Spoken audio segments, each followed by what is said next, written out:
আগে আসলে গ্রামে আসলে সবার সাথে দেখা হয়। অন্তপক্ষে আমি চেষ্টা করি নামাজটা অন্তত দুই ঈদে থাকার জন্য আর কি। শুধু ঈদগাহ না, যেহেতু বাঞ্ছারামপুরের সন্তান, বাঞ্ছারামপুরের ঈদগাহ, স্কুল, কলেজ, মাদ্রাসা, যেখানে আমার কাজ করার সুযোগ আছে, কাইন্ডলি আপনারা যদি আমাকে একটু নলেজে রাখবেন। আসলে আমি তো সরকারের নীতি নির্ধারক না, সরকারের হয়ে কাজ করি। যেহেতু উপজেলা নির্বাহী কর্মকর্তা আছেন, ডিসি সাহেব আছেন, যিনি বর্তমানে ডিসি আছেন, উনি আমার বন্ধু। তো শুধু তা না, ইভেন মন্ত্রণালয়ের পর্যায়ে যদি আমার কোনো কন্ট্রিবিউশন করার সুযোগ থাকে, আমি ইনশাল্লাহ অবশ্যই করব। তবে আপনাদের যদি যেখানে যে অসুবিধা হয়, কাইন্ডলি আমাকে একটু জানাবেন আপনাদের পক্ষ থেকে।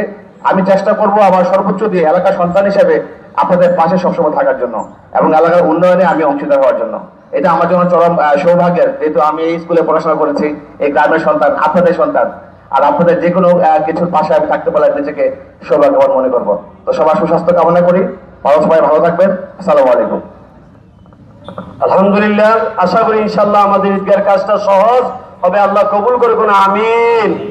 এখন শুধু একজনের দিকে তাকাইতে চলবে না, আমরা সকলে এগিয়ে আসতে হবে। রম্বা চূড়া সময় নয়।